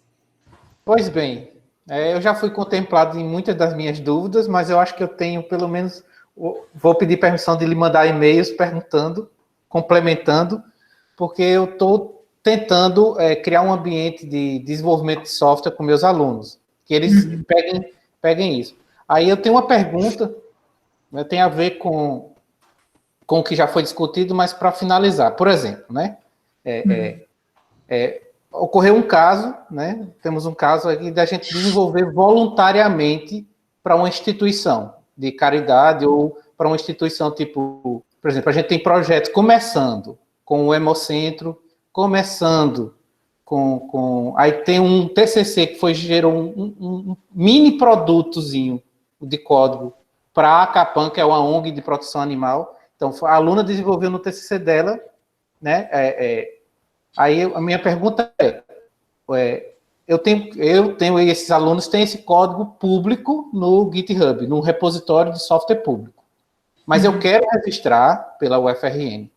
Aí, esse código provavelmente é inédito, né, é útil, né, mas assim, a gente fez voluntariamente para uma instituição que não tem fontes de renda para o bem da sociedade. Aí a gente quer registrar isso a universidade provavelmente pode licenciar, mas como é que a gente, digamos, não exclui essa instituição e se eu preciso fechar o código ou não? É aquela questão que a gente tinha conversado, né? Sim, você precisa fechar, né? Essa questão de disponibilizar gratuitamente, como a gente conversou, né? Assim, disponibilizar, pode usar, pode... Isso, em tese, não pode, tá? Por aquelas questões que a gente conversou. Inclusive no ano passado, teve o Fortec Nordeste, aqui na FRN, vieram 2 procuradores de Pernambuco palestrar. E uma instituição conseguiu contato com eles, e aí eles vieram. E eles foram muito taxativos com relação a isso. Eles disseram, gente, olha, pesquisa na universidade, se gerou produto, tem que trazer retorno financeiro para a universidade. Então, não tenha dúvidas, numa auditoria, passando o pente na instituição, se a gente vir que a instituição renunciou receita, a gente vai cair com os 2 pés no peito de vocês. É fato. Agora, aí vocês vão justificar o caso a caso. Então, por exemplo, nesse caso, teria que realmente ter tudo registradinho, tudo formalizado junto à FRN. Eu quero disponibilizar para uma ONG, para uma instituição de caridade. Aí a gente já vê, pelo menos, que tem um cunho, né? Você está beneficiando uma instituição que não tem fins lucrativos, que está ajudando a tantas pessoas, já caberia uma justificativa, né? Então, um órgão de controle chegando, poxa, a universidade é o quê? A universidade é em prol da sociedade. Eu desenvolvi um software que eu estou beneficiando uma ONG, uma instituição de caridade. Eu, na minha concepção, né, porque isso é muito subjetivo, na minha concepção, isso justificaria a não cobrança de um órgão como esse, tá? Mas, assim, tem que estar tudo direitinho. Tem que ter o registro do software, tem que ter essa relação desenhada na instituição, precisa estar realmente tudo formalizado. Porque, assim, hoje, é aquela história, as coisas, elas muitas vezes a gente acha que, não, vou disponibilizar ali, e aí, do nada, aquilo ali faz o maior sucesso, cai aí nas redes, todas as informações hoje são muito acessíveis, então, e esse software é muito bacana, quem foi que desenvolveu? Foi a FRN. Eita, deve estar ganhando um dinheirão, aí chega logo para informação para os órgãos de controle, eita, a FRN deve estar ganhando um dinheirão, vamos lá, vamos ver como é que está esses processos desse sistema, e aí chega, não, a FRN não está ganhando nada com isso. Então, assim, são situações, óbvio, que eu coloco aqui, hipotéticas, mas que a gente nunca sabe. Estou entendendo. Não. Ficou claro que era justamente uma das minhas dúvidas. Até hoje, digamos assim, eu já tentei, com outro grupo de alunos, né, fazer projetos e nunca saiu da tentativa. Né? Mas, neste caso, ainda não está no ar, não tem nada formal ainda, assim, digamos, de entregue, mas começou a criar o corpo e eu fiquei com essa dúvida. Por isso que eu, Flávio e eu, entramos em contato com você, já para a gente... Né? Antes de virar uma coisa mais séria, né? A gente quer fazer os convênios que precisar, a gente quer fazer as coisas que precisar. No caso, o Coronamap também entra nessa, né? Eu usei o exemplo de Aninha, que ela desenvolveu durante um TCC, né? Que é o que temos mais formal, vamos dizer assim. Só que a gente tem projeto de extensão começando, né? De que o aluno está desenvolvendo voluntariamente nesse projeto de extensão para, né, digamos, no caso, os meninos começaram a ideia de fazer um mapa de risco para o coronavírus. E focaram em desenvolver isso em conjunto com a Secretaria de Saúde do município. Entendeu? Só que, por exemplo, eu ainda não... Eu mandei até a pergunta para o pessoal da ProEx. Eles me responderam muito vagamente, não tocaram uma linha nessa coisa que você está me tocando de registro de software. Por isso que eu estava tranquilo. Eu já não estou mais. Porque esse conhecimento que a gente tem da agência é muito específico. Então, assim, em muitos lugares da instituição não se tem esse conhecimento. As pessoas... Então, por exemplo, a gente analisa muitos projetos que têm acordo de parceria, Secretaria de Saúde... TJ, Justiça Federal, Polícia Federal, para desenvolvimento de softwares, de soluções. Então, assim, agora precisa ser todo formalizado. O professor vai lá, vai abrir o projeto, cadastrar o projeto, de acordo com a finalidade. Vai gerar software. Aí tem uma minuta, que geralmente a própria PROPLAN, Projetoria de Planejamento, ela tem todo esse arcabouço, então, se você tem dúvida, eu acredito que seria bom você entrar em contato com a PROPLAN, porque, né, geralmente esses processos chegam para a gente, com esses acordos de parceria, que tem desenvolvimento de propriedade intelectual, para a gente analisar essas cláusulas, vem da PROPLAN. Então, quando tem qualquer instrumento que tenha cláusula de propriedade intelectual e sigilo e confidencialidade, vem para a agência de inovação para a gente dar parecer. Então, coisas do tipo, até para os projetos futuros. A gente vai desenvolver esse software em parceria? Pode.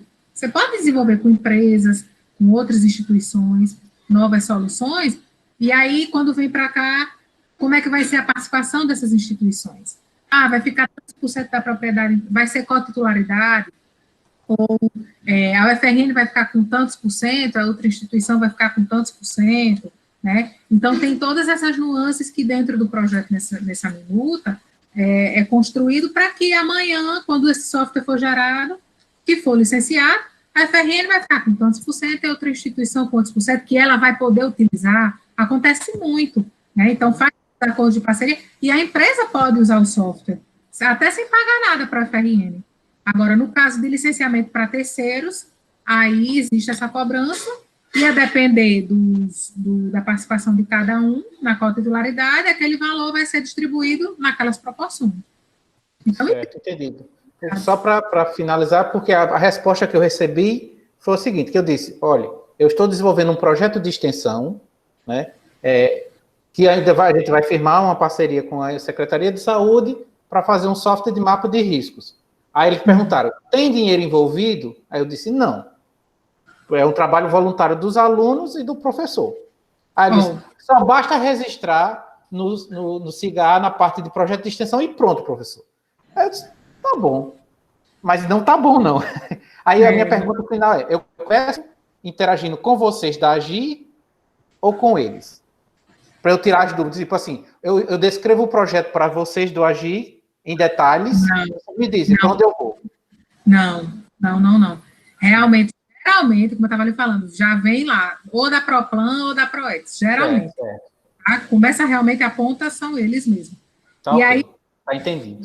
Aí, por exemplo, se for um projeto de extensão de prestação de serviço, aí já não pode gerar, não pode ter propriedade intelectual, já não poderia se enquadrar como extensão, prestação de serviço, já é um acordo de parceria. Entendeu? Então, tem essas questõezinhas aí que realmente... Tem que saber também o que é, né? Pode não ser extensão, pode ser outra coisa, né? Exatamente. Pode ser. Existem vários tipos. E aí, assim, professor, o pessoal da PROPLAN, eu acho que você poderia conversar com o da PROPLAN, Projetoria de Planejamento. Eles são muito obrigado. Eu ainda tenho outras dúvidas, mas eu vou deixar o próximo escrito falar, depois eu aperrei. Não, eu obrigado, não. muito obrigado. Ficou muito... Próximo é Bruno, né? Nada, professor. Eu mesmo. Vai, Bruno. A minha dúvida, ainda assim, pegando o gancho que a Marilu teve com relação a desenvolvimento. Eu acho que ele fez aquela pergunta porque a gente pagou a disciplina com ele, que é onde o último trabalho da disciplina a gente teria que desenvolver um sistema.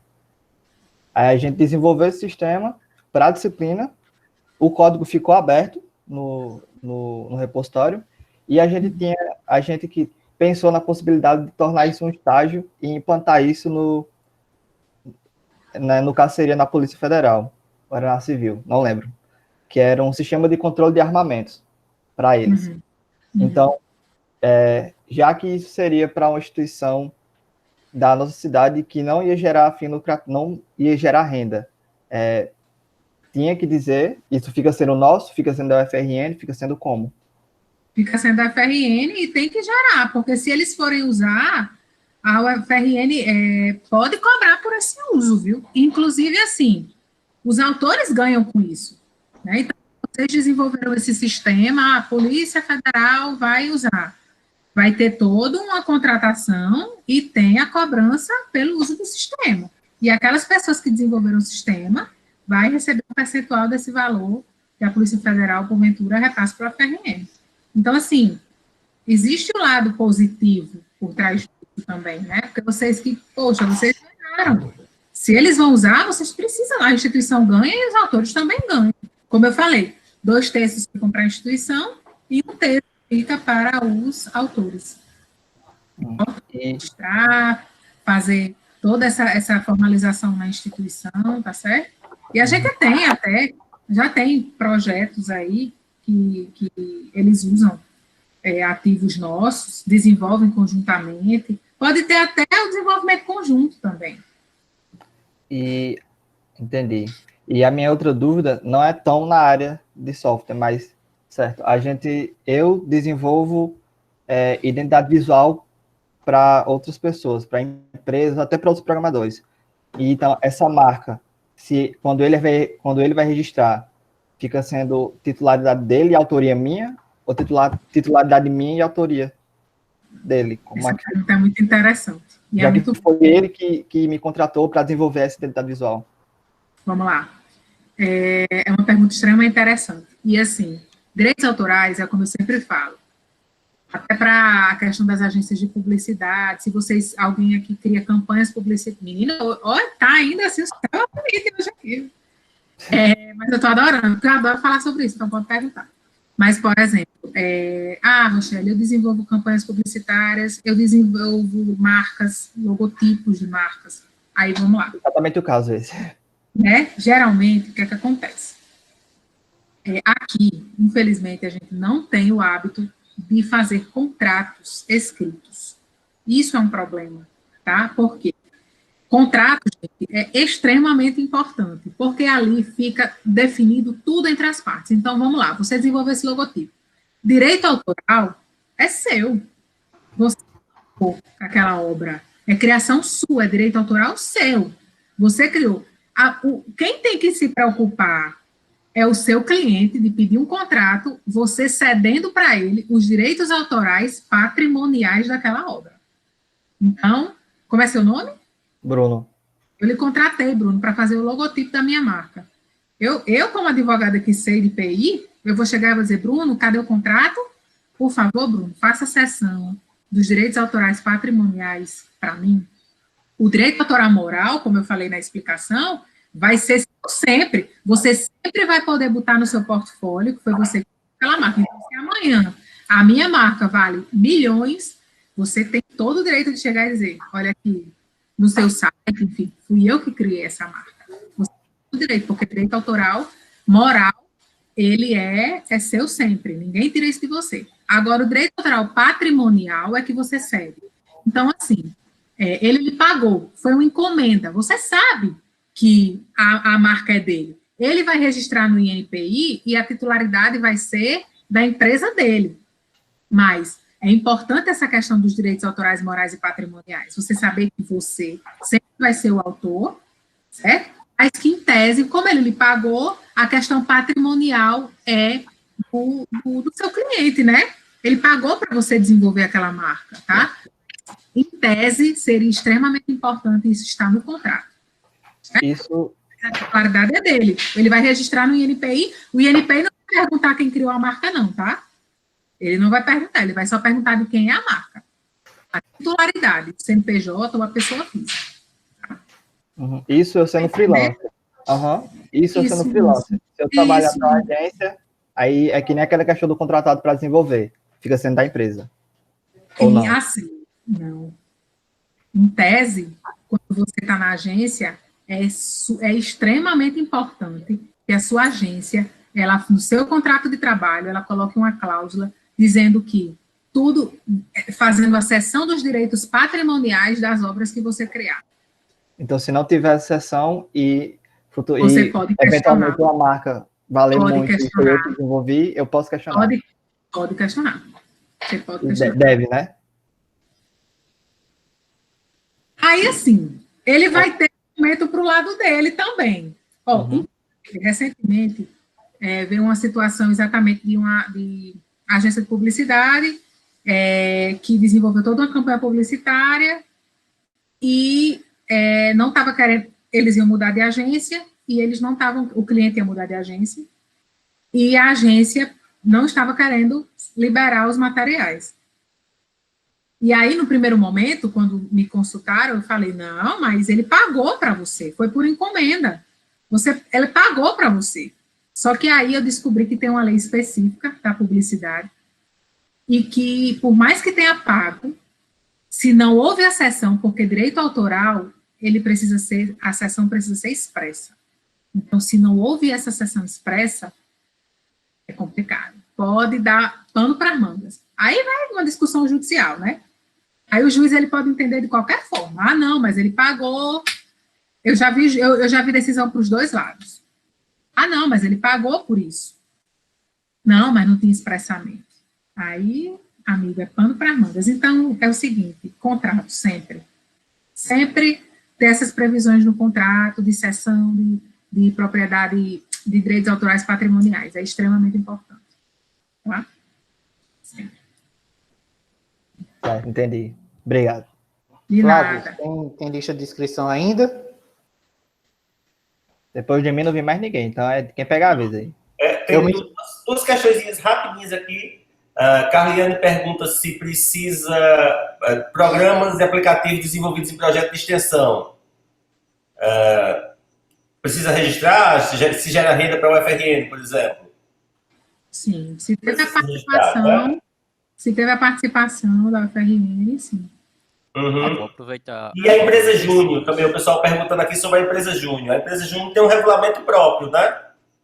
Pois é, exatamente. Inclusive, recentemente, até estive até fiz uma videoconferência dessa com as empresas júniores. E assim, a resolução da FRN das empresas júniores é anterior à lei das empresas júniores. Então, assim, está meio e existe uma discussão, porque, por exemplo, tem uns colegas que falam, mas a empresa júnior só pode realizar consultoria, não pode desenvolver produto, e aí outras pessoas já dizem, não, mas pode desenvolver produto. E assim, é um tema muito novo. Essa lei, por mais que tenha uns aninhos aí, acho que é 2016, salvo engano, mas é um tema muito novo. E eu até sugeri nesse encontro que quando essa nova resolução da FRN ela venha a ser conversada, né, pela nova resolução, que trate da propriedade intelectual, porque a antiga ela não trata, não fala da propriedade intelectual.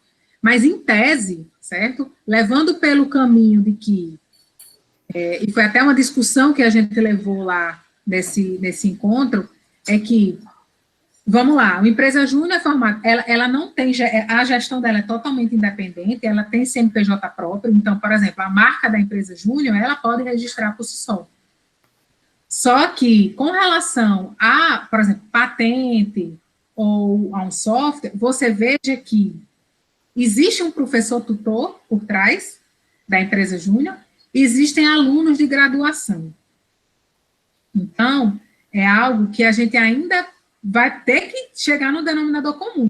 Mas, a priori, no meu entendimento, e aí, gente, esse entendimento não é oficial da FRN, e é um entendimento particular meu, certo? É o que eu acho.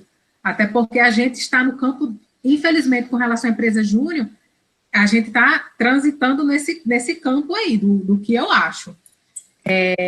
Como tem um professor tutor, como tem alunos envolvidos de graduação, na minha concepção, se houve o desenvolvimento de um produto, teria que, em tese, ser feito isso via o FRN. Tá? Teria que ter. Até porque, vamos lá, se for via empresa, se for no CNPJ da empresa, existem algumas implicações. Vai haver uma cotitularidade. Existem duas situações. Ou esse ativo pode ser protegido via o FRN, e aí a titularidade era da FRN, e os alunos envolvidos e o professor entrariam como inventores ou autores, e ganhariam royalties em caso de licenciamento. A segunda situação, cotitularidade, empresa júnior e o FRN. Nesse caso, fica uma parte para a empresa júnior, a outra parte para a FRN, e os inventores e alunos receberiam os royalties pela UFRN. Existem essas duas situações. Eu, sinceramente, não sei como é que isso aí... É bem recente, é uma discussão bem recente. E se bem que não tem uma resposta, da empresa júnior não ter fins lucrativos, eu acho que seriam destinados à empresa, não é isso? Exatamente, exatamente. Então, é algo que realmente tem que ser discutido. Eu, sinceramente, não sei como é que vai ficar essa questão. Temos que conversar sobre isso. Aproveitando o gancho, Pois não. essa questão da licenciamento, isso deveria ser requisitado antes de o projeto estar completamente pronto, ou tipo ser distribuída a versão 1.0 ou antes? Você fala de licenciar para uma empresa? Com a UFRN. A questão do registro. Isso. Eu não entendi a pergunta. Por exemplo...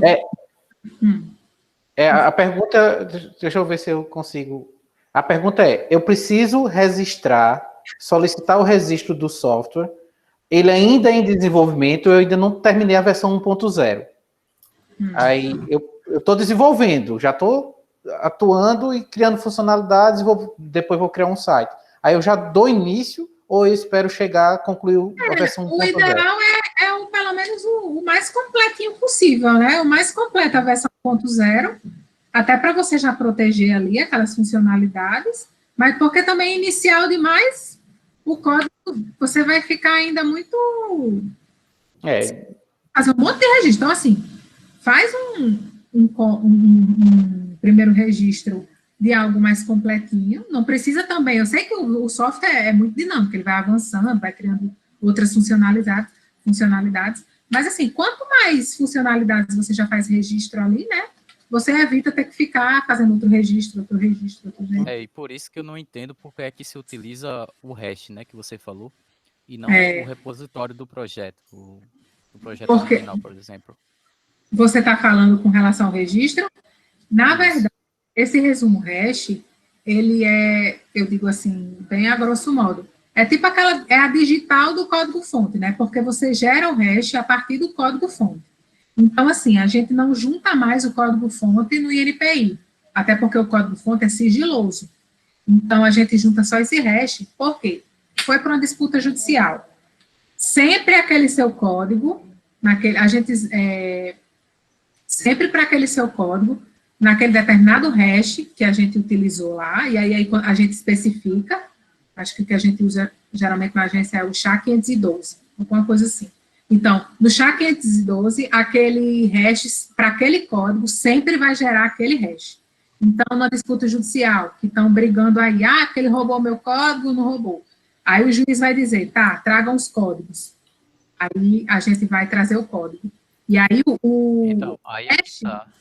o hash que a gente juntou... Se um for um plano, os dois vão ter o mesmo hash em algum momento, entendeu? E por devido ter modificação em qualquer linha de código... vai gerar um novo hash. Exatamente. Se fosse o link do repositório, por exemplo, do repositório original, não iria impedir essa problemática?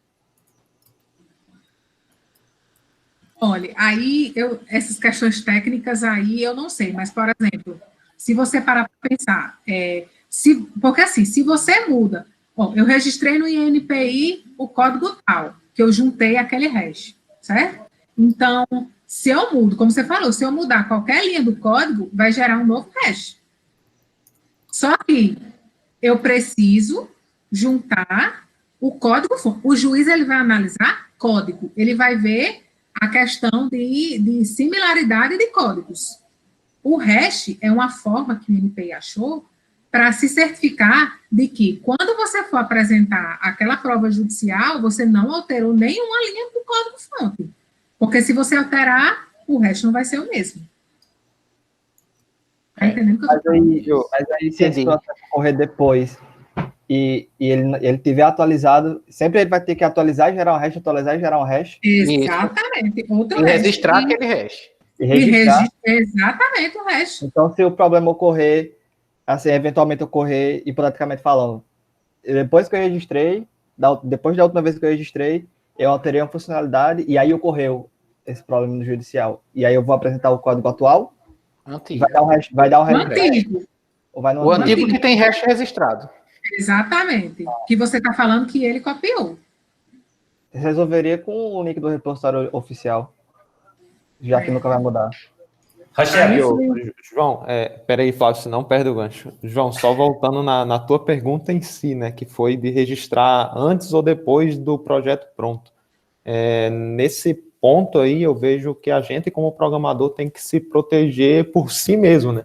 Porque muitas vezes você entra num projeto que é muito grande e que tu só vai registrar lá no final, e lá no final você vai ter que fazer vai ter que negociar o percentual que a UFRN vai ganhar em cima do projeto, e talvez o percentual da UFRN não seja de acordo com você, mas você já perdeu o teu tempo desenvolvendo o projeto, né?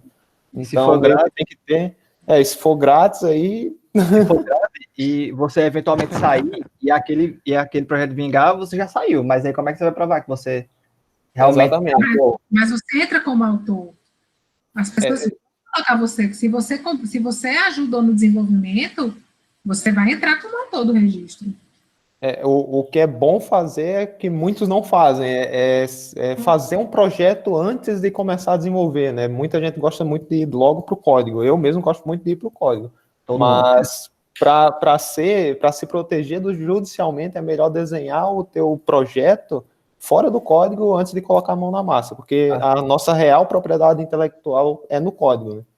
E se então, pegar o projeto andando, você já tem que saber como é que você vai estar encaixado ali para ver as suas questões de autoria. Isso. Principalmente nessa parte, que é o que geralmente acontece em empresas quando o cara contrata. Você pega um projeto andando. Porque lá na frente, depois que... Cara, pode ser teu melhor amigo, mas se ele vê que o software vai vingar muito bem, ele não vai ceder um percentual para você só porque tu tá pedindo. Já pegando o gancho de Gustavo, essa parte vale para os assets visuais que vai ser incorporado no projeto? Já pensando, por exemplo, eu desenvolvi todos os ícones, todos os templates, todos os wallpapers, tudo que vai ser usado visualmente no projeto, conta também? Ou é só código? Tipo, só código? Não, tudo é válido, né? Porque eu posso, como empresa, contratar um designer freela, que nem você, por exemplo, para fazer o design do meu projeto. Né? E daí você tem que se proteger via contrato. E mas geralmente o software é um conjunto, né? Querendo ou não, quando você vai licenciar, vai o código, mas tem o sistema ali que funciona, né? Com aquelas funcionalidades, com aquela cara, às vezes um aplicativo já tem toda aquela estilização, então vai tudo lá no bolo do contrato. Ele vai usar, não é só o código, vai usar o sistema, né? Aquela cara. Uma pergunta. Pois não. E quanto aos registros, eles meio que são obrigatórios e se devem acontecer em caso que parte apenas de uma ideia ou não? Se eles devem acontecer, os registros obrigatoriamente, você fala com relação ao FRN? Sim. E só a partir de projetos de extensão e coisa e tal? Ou se for, só eu peguei aqui e comecei a fazer? Não, né? Acontece muitas vezes. A pessoa chega, Rochelle, a gente desenvolveu esse programa de computador aqui, lá no meu departamento. E os alunos são esses e esses.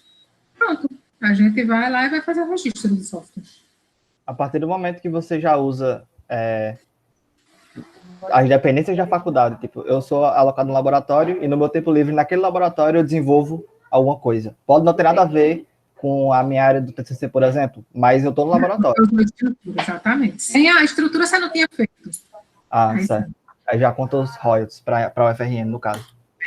Já tem uma titularidade aí, sim. Mas aquele principal, o Liane deixou duas perguntas rápidas aqui. Eu acho até que você já falou do assunto, mas só para recapitular. Quanto a códigos produzidos durante uma pesquisa, graduação, mestrado, doutorado, especialização, são da UFRN, não é isso? Isso. Certo. E eles precisam ser autorizados pela UFRN para colocar no repositório? Também sim, né? Sim. Certo, só confirmando. Ok, obrigado. Flávio, pessoal, depois de 7 anos a gente vai ter que pagar hora extra, Rachel, viu? Pois essa minha pergunta... Adoro. Eu me inscrevi, aí você não viu, depois de Bruno? Não vi não. Pronto, que eu tenho uma outra pergunta, e antes de perguntar, eu ia perguntar a ela, se ela pode encerrar a qualquer momento, Rochelle. Você pergunta e encerra. Você pode também encerrar também, que a gente já tomou muito do seu tempo, já agradecemos. Não, nem se preocupe. Eu estou aqui minha- para tirar as dúvidas de vocês. Não, você tirou muitas dúvidas minhas Diga e me aí, deixou final, com um monte de pulga atrás da minha orelha. Né? Que bom, isso é bom, isso é bom.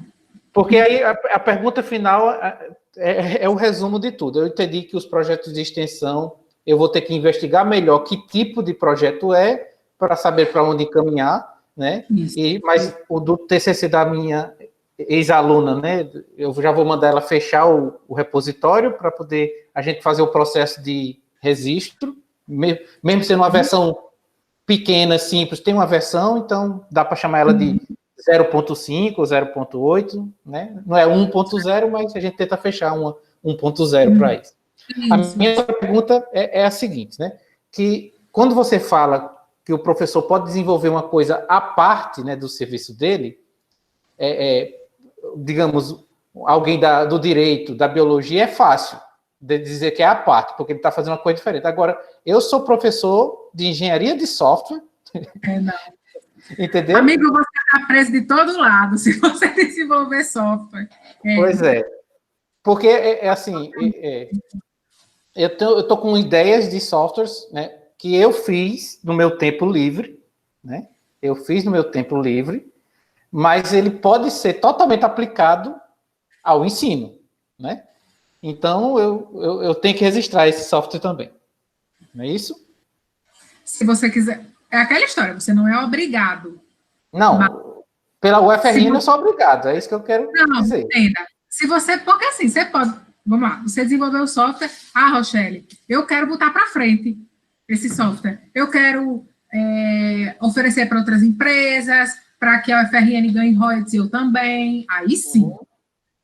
Se você vai explorar e quer explorar isso de alguma forma, tem que ser via UFRN. Mas e se eu quiser transformar ele em software livre, também tem que ser via UFRN? Tem. Então, é isso. Então, tá entendido. Porque no meu perfil não vai ter como, digamos, separar exatamente o que foi relacionado... Totalmente. Porque mesmo que eu fiz em horas vagas, mas engenharia de software. Né? Exatamente, tem total relação com suas atividades, né? Pois é. Então, temos 2 softwares para registrar. Ótimo. Aí, gente, algumas informações. A gente tem o site www.agir.frn.br, lá tem várias instruções. Os e-mails, né? Se vocês querem registrar software, PC, de programa do computador, @agir.frn.br. Aí, já pode solicitar o checklist. No site tem um checklist com tudo que a gente precisa. Pode solicitar também por e-mail. Para os registros. Só me confirma a resolução. É 135, né, de 2018. 135, 2018, com SAB. Eu vou começar a estudar elas, né, para perguntar a vocês já ter mais conhecimento do que eu tenho que mandar, né, e justamente era uma dúvida minha já há algum tempo, que eu queria realmente registrar esses softwares de projeto de extensão, justamente para ter o registro. Se a universidade conseguir empresas que queiram, tudo bem. Se ela não conseguir, né, e a gente conseguir argumentar de uma forma válida que aquilo ali compensa ser software livre... Lattes, né? Hoje você cadastra tudo no Lattes. No Lattes, justamente. Coisas reais no Lattes, né? Sem fake news. Por favor. Eu acho que o e-mail muito obrigado, Rochelle. Eu fiquei muito feliz com a sua participação. Dúvidas por e-mail? Pode mandar, que a gente responde. Rochelle, eu queria agradecer demais a você pela palestra. Acho que foi uma das mais proveitosas que a gente teve aqui. O pessoal adorou. Os comentários aí no chat, você vai ver que o pessoal gostou mesmo, né? E dizer o seguinte, a gente sempre grava e deixa disponível para quem não pôde assistir. E aí, para não infringir nenhuma questão de direitos autorais, eu já pedi permissão para isso. Muito bem, é isso mesmo. Para os demais alunos do curso poderem assistir, porque alguns estavam em aula, não puderam. Com certeza. Né? Tá certo. Então, agradeço demais, tá certo? Foi muito proveitosa, gostei muito. Realmente. Eu que agradeço o convite, para mim é uma grande satisfação. Eu adoro falar de propriedade intelectual, até porque é um conhecimento que a gente precisa disseminar na instituição. Então, aqui, representando a Agência de Inovação, eu agradeço e me coloco à disposição para sempre que precisarem, quantas vezes precisarem, tá bom? Tá ok, muito obrigado, viu? Fiquei muito feliz também, como o Flávio disse, realmente tirou muitas das dúvidas que a gente nunca conseguiu responder por e-mail, nem perguntando às outras instituições da própria universidade. Eu sempre fico mais confuso, né? Um outro mundo muito confuso é o mundo dos estágios, mas esse de software, o pessoal da ProEx mesmo disse, não, professor, é voluntário? Tá, beleza, faça à vontade. Aí, eu já estava fazendo à vontade. De cabeça. Agradecer a Jonathan também aí, que viabilizou, né? Fez o contato dos dois lados. Valeu, Jonathan. Uma salva de palmas para Jonathan. Valeu, Jonathan. Mas esse foi você, Flávio. Sim, mas Jonathan conversou com ela várias vezes. Uma salva de palmas para todo mundo. Sim. Mas foi muito bom e já deixo o convite para a gente pensar num segundo momento, na Semana de Informática maior, né, que a gente convide todos os séries para participar, que isso é muito importante, porque, se possível, presencial, porque, assim, tem muitos laboratórios aqui do séries, de geografia, né, principalmente, que eu sei que eles desenvolvem alguns tipos de produto que talvez virem até patentes, né, são coisas... Né? Geralmente, as palestras que eu dou pela universidade, né, para os cursos de graduação e pós-graduação também, eu falo de tudo. Eu falo de direito autoral, marca, patente, software, de tudo, assim, em geral, para que as pessoas elas tenham esse conhecimento e possam proteger, né, esses ativos que são tão importantes para a universidade. Pois é, verdade. E aconteceu justamente. O código que eu produzi no meu mestrado e no começo do meu doutorado está aberto online para todo mundo usar, porque o professor disse que era assim, e eu também. Então, não havia resolução, não havia lei nenhuma contra. Mas é falta de conhecimento mesmo, assim, até porque é aquele trabalho que a gente vai fazendo de formiguinha para que as pessoas saibam como devem proceder, né? Muito bem. Eu vou ler muito bem essa resolução e começar a divulgar ela com mais força dentro do curso de sistemas. 135, né? 2018?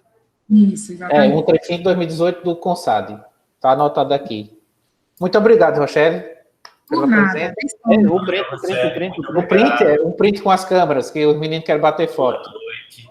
Tem que tirar essa apresentação em tela preta. Rochelle, desliga a apresentação, por favor. Maria, peraí. Colocar todo mundo na tela. Lá no mesmo botãozinho, lá clicando nele, aparece parar a apresentação. Pronto, perfeito. Pronto. Agora, Jonatas, o batedor de foto oficial.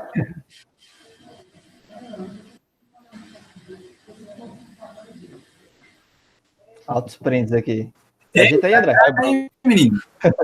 Rapaz, cadê as câmeras desse povo, rapaz? O que importa é a minha cadeira. Alguém tem foto também? Espera aí. Cadê, Jonatas? Cadê tu? Tá carregando o bicho aqui. Muito bem, manda brasa aí quem for. E obrigado a todos pela presença. Valeu, boa noite. Obrigado, pessoal, pela presença. Valeu, foi muito bom. Obrigado pelas perguntas também. Boa noite aí, pessoas. Hein, Flávio? Fica aí, Flávio. Oi.